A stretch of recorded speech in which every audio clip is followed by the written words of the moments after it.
Desde los estudios de NTC, la red independiente presenta Noticias 1.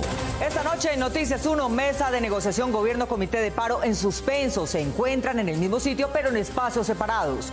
Jornada violenta hoy en Facatativá, al occidente de Bogotá. Bloqueos con actos de incendio y saqueos que a esta hora intentan controlar las autoridades. Alcalde de Cali sustituyó secretario civil de seguridad por uno militar. No baja la cifra de muertos por COVID. Hoy se reportaron 535 fallecidos, el segundo mayor número en la pandemia.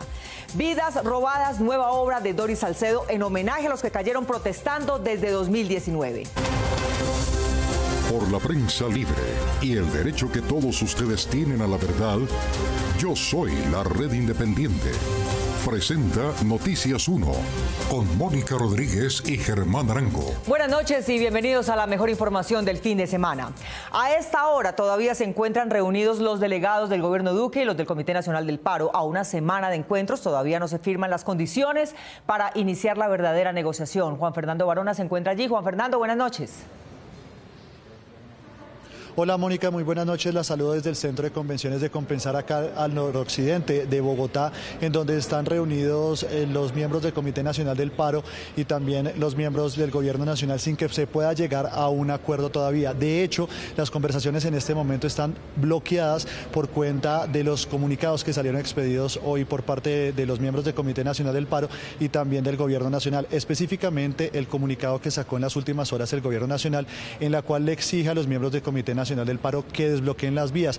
Esto produjo gran molestia dentro de los miembros del Comité Nacional del Paro porque según ellos no son los responsables de estos bloqueos. Esto hizo que ambas partes se separaran y que en este momento estén reunidas por separado para definir qué va a suceder con estos diálogos y si se va a instalar formalmente esta mesa de negociaciones. Por otro lado, le cuento, Mónica, que en las últimas horas se conoció que una delegación de la Comisión Interamericana de Derechos Humanos estaría visitando el país el próximo 7 de junio, es decir, la próxima semana estaría ya llegando una delegación de la Comisión Interamericana de Derechos Humanos para investigar los hechos violentos y las denuncias sobre supuestas violaciones a los derechos humanos. Esto después de que el Gobierno Nacional cambiara su postura en la última semana, en donde ya le da vía libre a la delegación de la Comisión Interamericana de Derechos Humanos para visitar el país. Esta reunión o esta visita se daría el próximo 7 de junio hasta el próximo 9 de junio. Esta es toda la información, Mónica, que se registra acá en el Centro de Convenciones de Compensar, en donde ambas partes todavía están reunidas, pero no se ha llegado a un acuerdo. Continúen ustedes con más información en estudio. Gracias, Juan Fernando. Tanto el gobierno como el Comité del Paro dejaron conocer hoy sus posiciones, sus acuerdos y sus desacuerdos en sendos comunicados. Enrique Tapias. Mónica, lo que dicen los unos y los otros no dejan mucha razón para el optimismo. Más bien da la impresión de que los puntos que los separan se ahondan con cada reunión. Esta mañana el Comité Nacional del Paro señaló en un comunicado que el gobierno no está escuchando sus propuestas, que las está obstaculizando y echando para atrás, y por eso anunciaron nuevas manifestaciones. Por ello convocaremos a realizar las más grandes, organizadas y pacíficas movilizaciones de nuestra historia, a impulsar un gran diálogo con la juventud y la sociedad sobre las agendas de cambio que la ciudadanía está exigiendo en las calles y a convocar a una cumbre social y política en defensa de la democracia. El gobierno contestó con otro comunicado en que asegura que busca soluciones para poner fin a las protestas, pero con una condición clara. Esperamos que los que se sienten líderes de las comunidades acojan nuestra invitación a desbloquear y a dialogar, pero sin paro ni bloqueos. Los sectores sociales en el Comité Nacional del Paro creen que los avances de la negociación se desvanecen porque el gobierno echó para atrás el acuerdo de no usar la asistencia militar para contrarrestar la protesta. El escalamiento de las medidas militares y policivas agravan la ya muy delicada situación de derechos humanos. Se bloquea, se malogra y se desperdician los esfuerzos realizados para iniciar la negociación. Pese al acuerdo inicialmente alcanzado, el presidente ordenó militarizar 8 departamentos y 13 ciudades para controlar los desmanes, según dijo, e insistió en que los manifestantes están abusando de su derecho a la protesta. No se pueden violentar los intereses de los demás ciudadanos privándolos de sus propios derechos. El ejercicio de la protesta no puede afectar el derecho a la vida, el derecho a la salud, el derecho a la alimentación, el derecho al trabajo, el derecho a la libre circulación por el territorio nacional o cualquier otro derecho fundamental. El Comité Nacional del Paro agregó que el gobierno también está mintiendo a través del ministro de Justicia al señalar que la muerte de manifestantes en medio de las jornadas del paro obedece a hechos aislados y son una campaña de desprestigio contra el Estado colombiano. Cali amaneció hoy con muchos soldados limpiando sus calles y avenidas de los obstáculos que los jóvenes manifestantes habían instalado para impedir el paso de los transeúntes. Pero la mayor sorpresa fue el desplazamiento del secretario civil de Seguridad por uno militar. Óscar Julián González se encuentra en la capital del Valle. Óscar, buenas noches. Mónica, buenas noches. A la militarización de Cali se suma hoy la llegada del coronel retirado Carlos Javier Soler al cargo de secretario de Seguridad y Justicia, cargo que no había sido ocupado por ningún militar en la historia reciente de la ciudad. A la militarización de 8 departamentos de 13 ciudades decretada por el presidente Duque este fin de semana, se sumó hoy en Cali, en donde es notoria la presencia de soldados en las vías principales de algunos barrios, el inesperado nombramiento de un militar como secretario de Seguridad de la ciudad. Somos tropas del Ejército Nacional. Total fortaleza de las instituciones, un mensaje claro a nuestra Policía Nacional, a nuestro Ejército Nacional, a nuestra Fiscalía, y esto es un tema institucional, porque somos gobierno. El alcalde Jorge Iván Ospina pidió hace algunos días la renuncia de todo su gabinete como parte de las medidas de su gobierno para intentar paliar la crisis de orden público que ha llegado a extremos de confrontación civil similar a la de una guerra. Pero no se esperaba que Ospina, quien ha sido calificado como blando por parte de la ciudadanía y por los congresistas del Centro Democrático por insistir en la vía del diálogo antes que en el de la confrontación, eligiera a un coronel del ejército para dirigir las medidas de restablecimiento del orden público de la capital vallecaucana. El Estado no cede ante los grupos armados organizados y no cede ante los grupos de delincuencia organizada. Posiciones de dirección gubernamental, como es la del rango de una secretaría de alcaldía, en este caso de la tercera ciudad más importante del país, han sido exclusivamente para civiles y no para militares, desde la época de la dictadura del general Rojas Pinilla entre 1953 y 1957, época en la cual era usual nombrar a militares en gobernaciones y alcaldías. No más depredaciones a nombre de ningún partido político. Oficiales militares o de policía se han ocupado cargos ejecutivos, pero relacionados con los ámbitos del Ministerio de Defensa, de la Dirección Nacional de Cárceles o en investigación judicial. No todo está permitido, no todo es fuerza, no todo es imposición, hay que dialogar, pero al momento el que pise la raya de atacar a un funcionario público está cometiendo un delito y no se puede dejar a alguien meter en un delito y no utilizar la capacidad punitiva.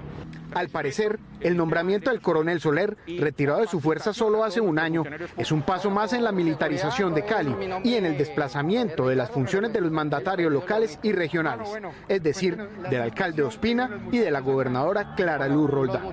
Hoy la capital del Valle del Cauca amaneció con decenas de soldados retirando las barricadas de los jóvenes de las protestas. Sin embargo, al atardecer los manifestantes intentaban reimplantar los peajes de facto en algunos puntos de la ciudad. Recordemos que Carlos Javier Soler hasta hace un año fungía como coronel del ejército. Desde Cali, Óscar Julián González para Noticias 1, la red independiente. Óscar, muchísimas gracias. Y los empresarios de Cauca y el Valle del Cauca calculan que poco menos de una tercera parte de las empresas en la zona están inactivas y 2/3 partes parcialmente activas. Ellos advierten un impacto de largo plazo del paro en la cadena productiva. Juliana Ramírez. Mónica, hay quienes suspendieron contratos de sus trabajadores y, por ejemplo, en Tuluá piensan que se liquidará la tercera parte de las empresas, pero por ello insisten que se dé el diálogo para regresar a la normalidad. Según una encuesta de las cámaras de comercio del Valle y del Cauca, en este momento solo el 10% de las empresas de la región están operando normalmente, el 27% no está operando y el 63% lo hace de manera parcial. Las pérdidas para el sector productivo en esta zona del país a la fecha superan los 4 billones de pesos. Los principales sectores afectados son la construcción y las manufacturas, que no pueden operar ante las restricciones de movilidad y desplazamiento, tanto de las personas como las materias primas y sus mercancías. Por ejemplo, en el caso de Constructora Bolívar, han tenido que reducir su actividad a menos del 5% de su capacidad.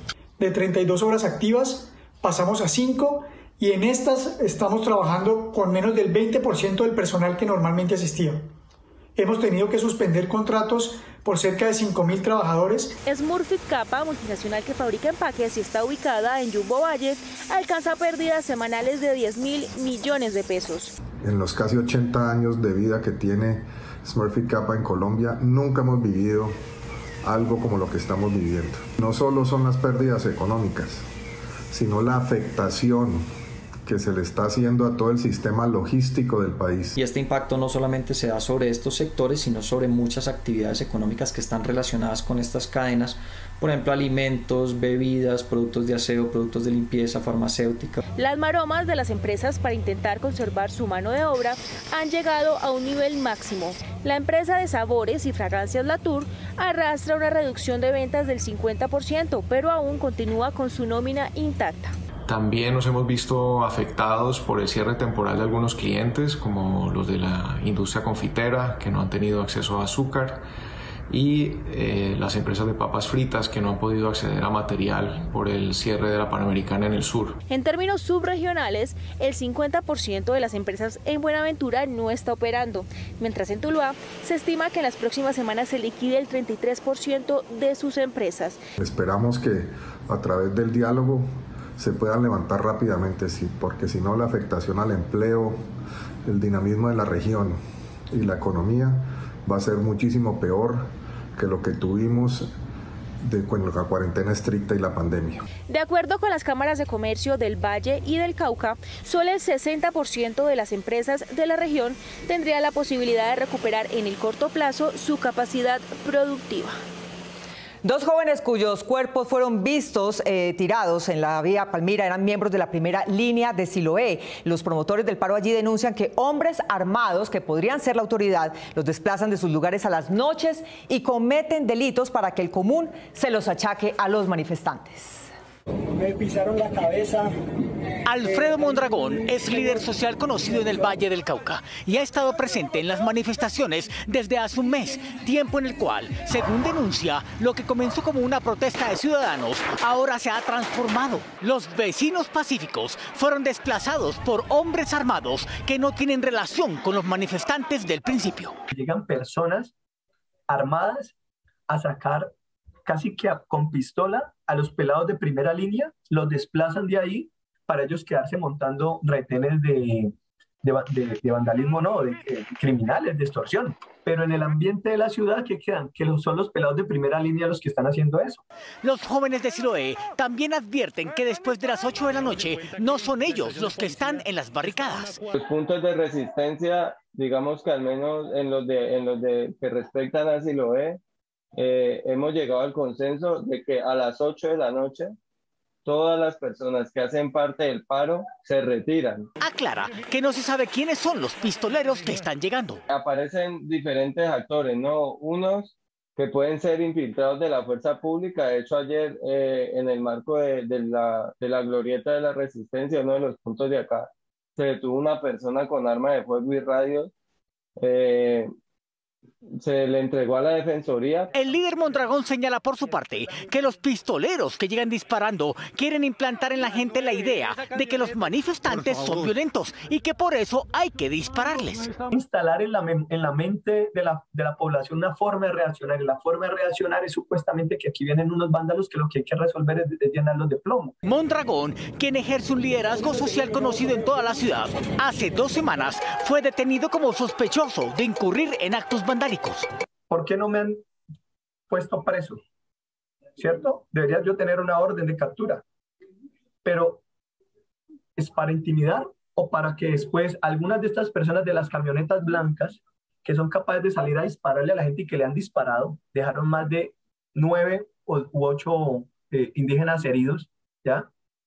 Para que después uno salga a la calle y salga una de estas personas de camionetas y termina disparando. Steven Ospina, el vocero del punto de resistencia en Siloé, también denuncia amenazas en su contra. Se acerca un sujeto que ni conozco y que ni he vuelto a ver a supuestamente recomendarme que tenga cuidado con lo que hablo, porque por eso matan gente. Pese a las amenazas y seguimientos de extraños que circulan por Siloé, los jóvenes de las manifestaciones aseguran que continuarán marchando, eso sí, hasta las 8 de la noche. Una jornada violenta vivió hoy Facatativá, vecino municipio de Bogotá. A esta hora todavía las autoridades tratan de controlar el orden público. Víctor Ballesta se encuentra en el sitio. Víctor, buenas noches. Mónica y televidentes, ¿qué tal? Muy buenas noches. Yo los saludo desde el sector conocido como Cartaginita, en el que es considerado el municipio más importante de Sabana de Occidente, Facatativá, donde la gente viene protestando no solo desde el paro, sino desde mucho antes por distintas dificultades que se presentan aquí en el municipio, que agravó su situación de orden público esta madrugada y aún se mantienen las confrontaciones. Facatativá, considerado el municipio más importante de la Sabana de Occidente, vive desde esta madrugada una complicada situación de orden público. Desconocidos llegaron aprovechando aún la oscuridad hasta una sede oficial donde funcionan varias dependencias de la alcaldía, incluida la personería. Desde allí se llevaron el mobiliario y equipos de cómputo de todas las oficinas. ¡No! ¡Malditos! ¡Malditos! ¡Malditos! ¡Malditos! En este video se ve a un joven convulsionar en medio de las confrontaciones. En el sector de Villa Alba, manifestantes despojaron a un conductor de su vehículo y lograron avanzar en él varios metros para posteriormente atravesarlo sobre la vía y lo incineraron. Las autoridades aún no entregan un reporte oficial de las afectaciones y las confrontaciones se mantienen. ¡Malditos! ¡Malditos! ¡Malditos! Mónica, como les decía, aún se mantienen las confrontaciones. La comunidad ha dicho que la policía los ha atacado indiscriminadamente y que los gases, por supuesto, han ingresado hasta las viviendas. Por lo menos la situación más complicada hasta este momento se presenta en el barrio Villa Alba, donde las personas están transmitiendo en vivo la situación. Nosotros les quiero mostrar un poco, no hemos podido pasar hasta esa zona donde se presentan los enfrentamientos y la gente ha armado algunas barricadas que han tratado de ser levantadas por parte de la policía, que se mantiene mientras están expectantes los habitantes de esta zona de Facatativá. Esa es la información por el momento con Víctor Ballestas, Noticias 1, la red independiente. Víctor, buenas noches y muchas gracias. La alta comisionada de Naciones Unidas para los Derechos Humanos pidió investigaciones independientes e imparciales sobre las muertes y lesiones ocasionadas en el paro, mientras que la Comisión Interamericana del Ramo se mostró preocupada por los civiles a los que se les ha visto disparando al lado de policías. La alta comisionada de las Naciones Unidas para los Derechos Humanos, Michelle Bachelet, expresó hoy su preocupación por los hechos violentos en Cali el pasado 28 de mayo, que habrían dejado un saldo de 14 personas muertas y 98 heridas. Es esencial que todas las personas que presuntamente causaron lesiones o muerte, incluidos funcionarios del Estado, estén sujetas a investigaciones rápidas, efectivas, independientes, imparciales y transparentes, y que los responsables respondan ante la ley. La oficina de la señora Bachelet también informó que ha recibido denuncias sobre personas civiles y agentes del Estado disparando en contra de los manifestantes. Además, solicitó que se adelanten diálogos para superar la crisis y los hechos violentos que se han presentado en este mes de paro. Pido que se ponga fin a todas las formas de violencia, incluyendo el vandalismo, y que todas las partes sigan hablando para que se garantice el respeto por la vida y la dignidad de todas las partes. A pesar de que aún no ha podido visitar Colombia porque el gobierno no lo había autorizado, la Comisión Interamericana de Derechos Humanos, CIDH, manifestó también hoy su sorpresa por la realidad que se percibe en los videos que han circulado, en donde se evidencian personas de civil mientras estaban al lado de policías disparando contra los manifestantes. Miren cómo disparan, miren cómo disparan, mira. La CIDH expresa extrema preocupación ante denuncias de que los ataques a manifestantes con disparos de armas de fuego provienen de personas vestidas de civil ante la vista de agentes de la fuerza pública. La CIDH pidió al gobierno que investigue estos hechos. La CIDH insta al Estado colombiano a investigar pronta y diligentemente estos hechos y sancionar a los responsables. Los 17 embajadores de la Unión Europea acreditados en Colombia se pronunciaron y le solicitaron al gobierno y a los miembros del Comité Nacional del Paro que avancen para que se pueda superar la crisis que vive el país. En Bogotá se encontraron hoy frente a frente dos manifestaciones. Una de estas venía desde el norte, gritaba consignas a favor de la policía, pero otra manifestación se armó de manera informal cuando bloquearon la carrera séptima para entrar al Parque Nacional y se produjeron los roces. La diferencia visible de edad en los dos grupos sirvió para disuadir los choques, así como la acción oportuna de los gestores de convivencia de la alcaldía. Lo único que hubo para reportar del encuentro fue un día más congestionado de deporte en la ciclovía.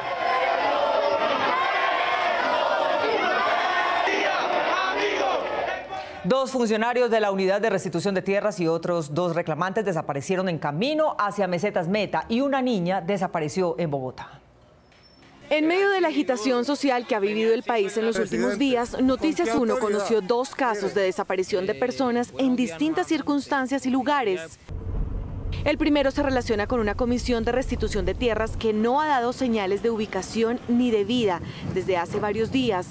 Karen Zulay Garay Soto, funcionaria de la Unidad de Restitución, John Steven Cagua, conductor de la misma entidad, y 2 solicitantes, Yamil Cortés Uribe y Sandra Milena Cortés, salieron de Villavicencio en diligencia oficial y su rastro se perdió poco después.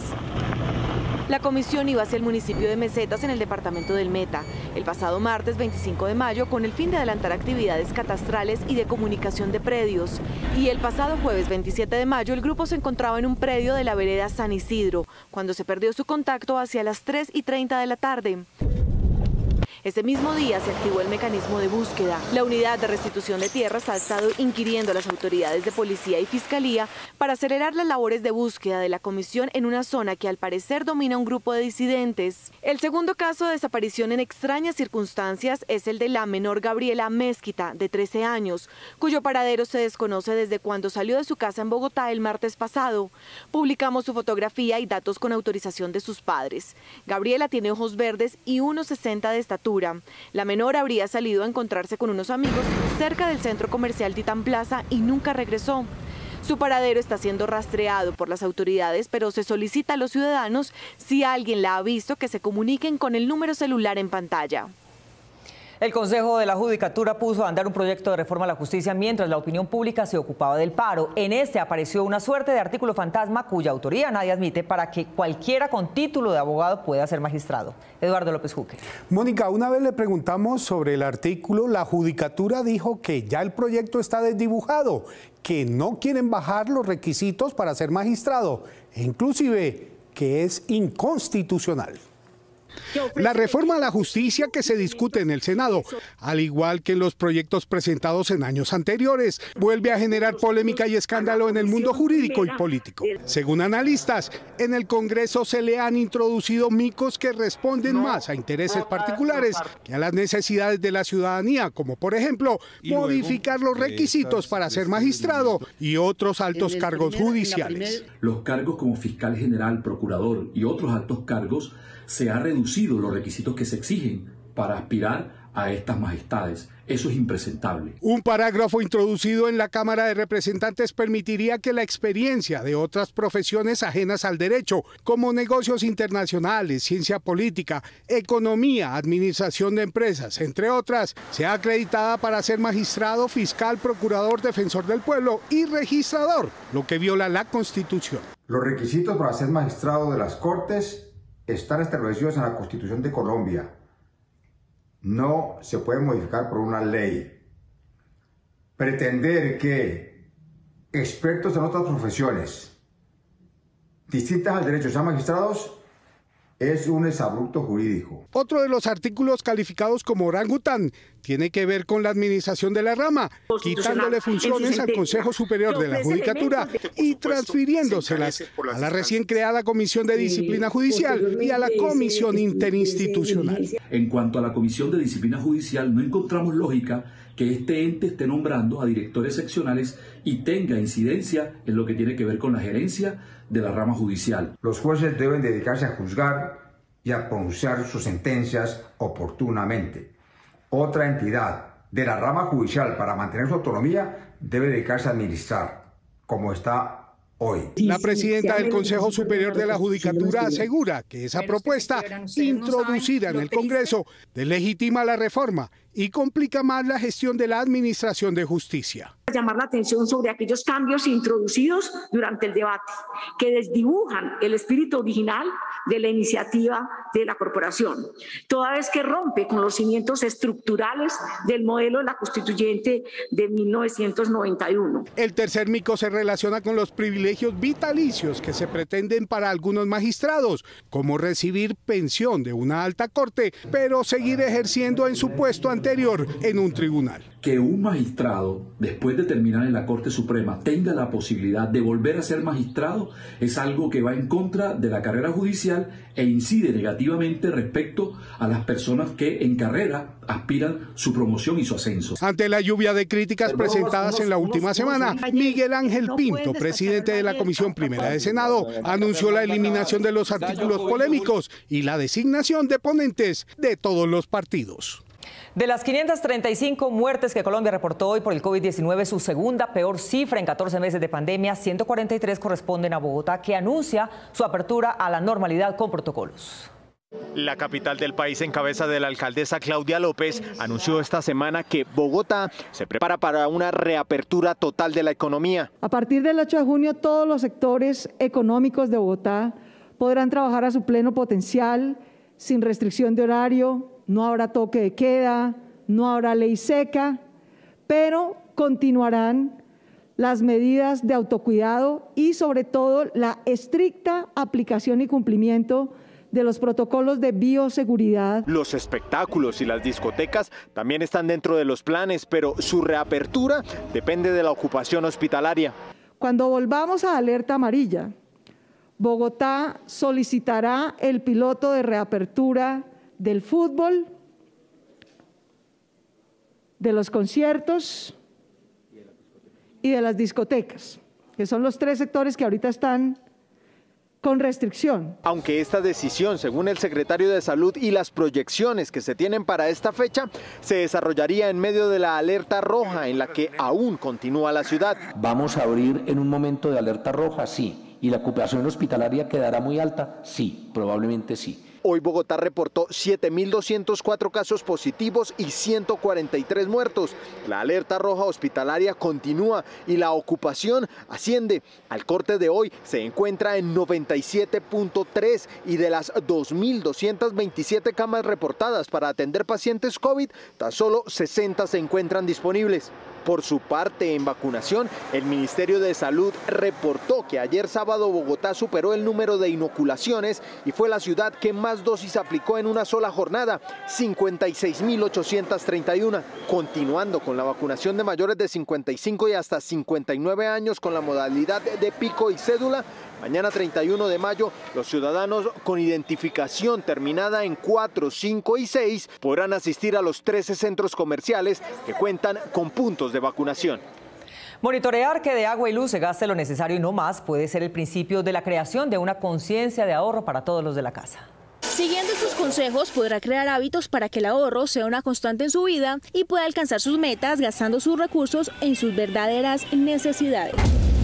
Primero, empiece por lo básico. Enseñar a sus hijos la importancia del ahorro del agua, cerrando la ducha cuando corresponde y de la luz para que no dejen prendidos los bombillos innecesariamente. Aquí evitará fugas pequeñas de liquidez. Segundo, divida su presupuesto de acuerdo con sus necesidades y haga un listado de absolutamente todo lo que compra para que identifique cada mes qué gastos son realmente indispensables y elimine los que no. Tercero, destine entre el 10% y el 20% de su salario para el ahorro. Aquí puede concertar con su pareja si el ahorro será semanal, quincenal o mensual. Cuarto, no se case con determinadas marcas. Muchas veces la ropa o demás objetos que necesita los puede conseguir en una tienda mucho más económica. Quinto, intente consolidar sus deudas y considere una compra de cartera para que las deje en un solo banco y así pueda negociar intereses más bajos. Recuerde que si usted aprende cómo gastar su dinero inteligentemente, también conocerá dónde ahorrarlo. Doris Salcedo, la máxima exponente de las artes plásticas en Colombia, presentará el próximo lunes su exposición sobre las víctimas de la violencia policial en la protesta. Este es Noticias 1, la red independiente. Vidas Robadas es el ensamble de la artista plástica Doris Salcedo en el que le rinde homenaje a las 77 víctimas mortales de las manifestaciones desde 2019 que se va a inaugurar el próximo martes en el claustro, donde montó su homenaje al acuerdo de paz. Pero cuando Brian intentó escapar, los policías lo acorralaron y se lo llevaron a la orilla del río Cauca y lo golpearon. Esta es una de las 42 historias de 77 víctimas que se han logrado consolidar con información sustentada. Una crónica de los hechos que describen la situación de jóvenes víctimas de las manifestaciones desde noviembre de 2019 y los que han caído desde el 28 de abril hasta el 20 de mayo de este año. Vidas robadas es una acción de memoria con la curaduría de la maestra Doris Salcedo y María Belén Sáenz de una huella trágica de violencia que vive el país y que se presentará en el contramonumento Fragmentos, creado por la maestra Salcedo con las armas entregadas por la guerrilla luego de la firma del acuerdo de paz. Sabemos que los están matando. Necesitamos honrar estas vidas, acompañar a las familias en el dolor que están viviendo en este momento con una acción de duelo. Invitamos a las personas aquí a honrar estas vidas, a ver estos rostros, a nombrar estos nombres. Este trabajo de memoria ha sido realizado en tiempo récord con el apoyo de organizaciones y familiares de las víctimas. Porque es una acción urgente. Esta masacre tiene que parar, pero solamente va a parar cuando nosotros podamos, los colombianos, aprender que cada vida es una vida completa. Un homenaje también al periodismo aquí, que en estos momentos es uno de los grandes estandartes de la democracia. El próximo martes 1 de junio a las 6 de la tarde, esta acción será transmitida a través de Facebook Live de Fragmentos, que además honrará estas vidas con arte, poesía y música. Colombia fue ranqueada en el puesto 104 en diversidad e inclusión comparada con 151 países, lo que indican los indicadores. La Fundación Value Creation de Suiza publicó el índice de diversidad e inclusión en etnias, género y religión. A Ruanda, en África Central, le dio el segundo lugar y a su vecina Burundi el séptimo. A Laos, en el sureste asiático, el 15º, a Liberia el 39º y a Colombia el puesto 104. Esto indica que escuchar a los excluidos sí genera paz de verdad. Esto es lo que indican los indicadores. Cuando se cayó la ley que permitía una sobretasa a la gasolina para financiar entes regionales, la Corte Constitucional le dio 2 años al gobierno para presentar un proyecto que subsanara el error. Pero este plazo se cumplió y ahora los camioneros piden su aplazamiento como reclamo del paro. Como el gobierno no tramitó durante los 2 años que la Corte Constitucional le dio para hacerle un proyecto de ley para calcular la base gravable de la sobretasa a la gasolina, este recaudo de 2,7 billones de pesos que está a punto de caerse, ahora entrará en las exigencias de los camioneros que están negociando con el gobierno el fin del paro nacional. Lamentamos profundamente que los alcaldes se vean enfrentados a ese hueco fiscal, pero también conocemos que en este momento de reactivación económica esos 1.000 pesos para nosotros sería un efecto multiplicador. La representante Catherine Miranda incluso promueve que la sobretasa sea suspendida por 2 años. Proponemos que efectivamente esta sobretasa a la gasolina sea aplazada por 2 años para aliviar la carga que actualmente están viviendo los transportadores en todo el país. Creemos que es importante que el Congreso no debería tomar una decisión tan importante y su análisis a la ligera. Y es que en 20 días vencerá el plazo que el alto tribunal dio para legislar sobre el tema. Y por ello estos congresistas intentan salvar el recaudo que principalmente reciben municipios y departamentos y que usan para sus sistemas masivos de transporte y planes de desarrollo. Estamos contra el tiempo, no sabemos por qué el gobierno dejó para el final y debemos sacar adelante esta sobretasa. El precio de la gasolina es idéntico, es exacto, no sube 1 peso. No es hora de quebrar aún más a los municipios, a las ciudades y a los departamentos. Tenemos la certeza que el Congreso de la República será responsable, aprobará este proyecto antes del 20 de junio, tal como lo ordena la Corte Constitucional. Aunque Noticias 1 consultó con el Ministerio de Hacienda cuál sería el plan B para subir el hueco que dejaría la caída de esta sobretasa, no fue posible obtener respuesta. Este fin de semana se aplicaron las pruebas Saber TIT, un requisito de grado para carreras técnicas y tecnológicas, a los 70.000 aspirantes a título universitario de este semestre. Este fin de semana, el Instituto Colombiano para la Evaluación de la Educación, ICFES, citó a más de 70.000 estudiantes para la aplicación de las pruebas Saber TIT electrónica y en casa. Este es un examen que deben presentar todos los estudiantes próximos a graduarse de sus estudios técnicos, profesionales o tecnológicos. Además de ser un requisito de grado, Saber TIT permite evaluar la calidad de este nivel de educación y le entrega al país y a las instituciones de educación superior información importante para establecer políticas públicas. Colombia es un referente en América Latina en la evaluación estandarizada de programas técnicos y tecnológicos y desde 2016 se estableció un calendario para aplicar esta prueba 2 veces al año. Los citados pudieron realizar su proceso de autenticación y registro de identidad para realizar la prueba electrónica y desde su casa. Los estudiantes que no pudieron presentar la prueba este fin de semana lo deberán hacer de manera presencial el próximo 19 y 20 de junio.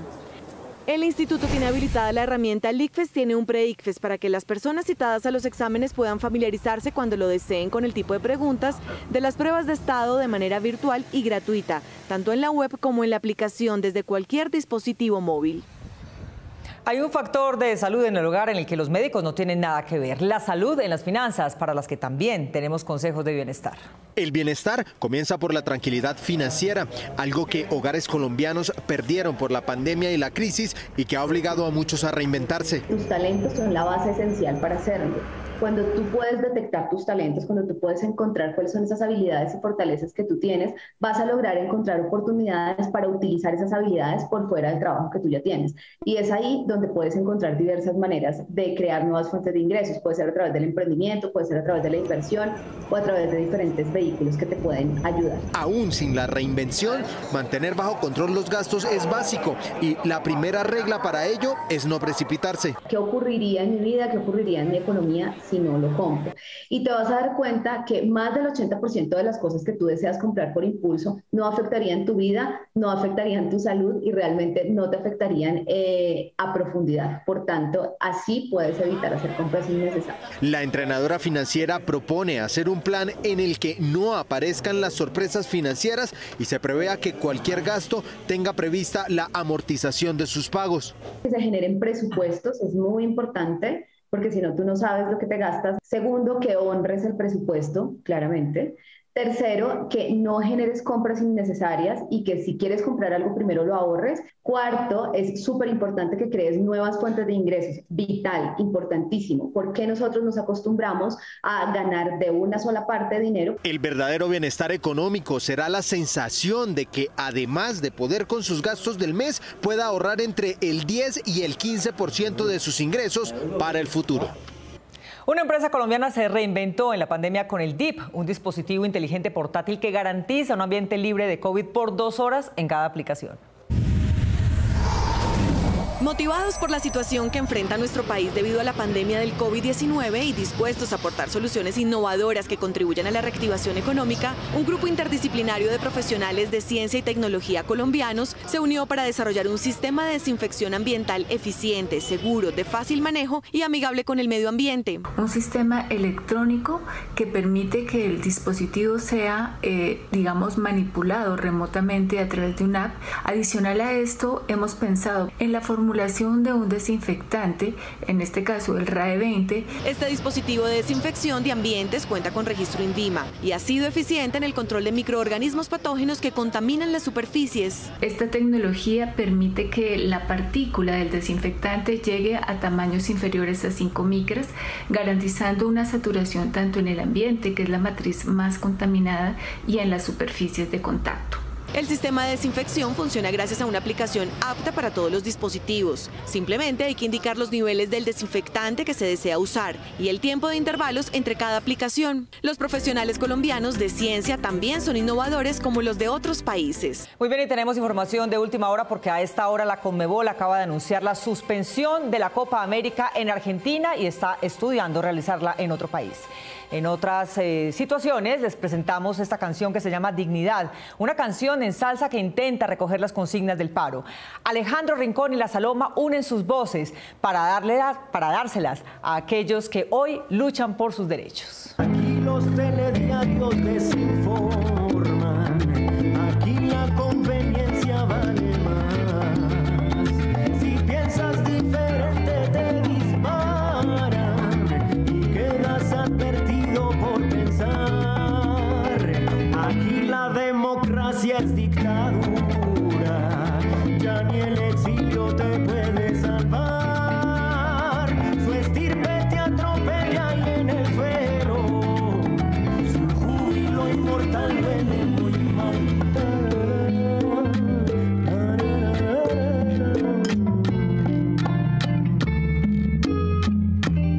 ¿Dónde está la dignidad? Nos vemos en las redes sociales el próximo sábado a las 8 de la noche aquí en Cable Noticias con las mejores noticias del fin de semana. A ustedes, como siempre, gracias por elegir la independencia. Feliz noche.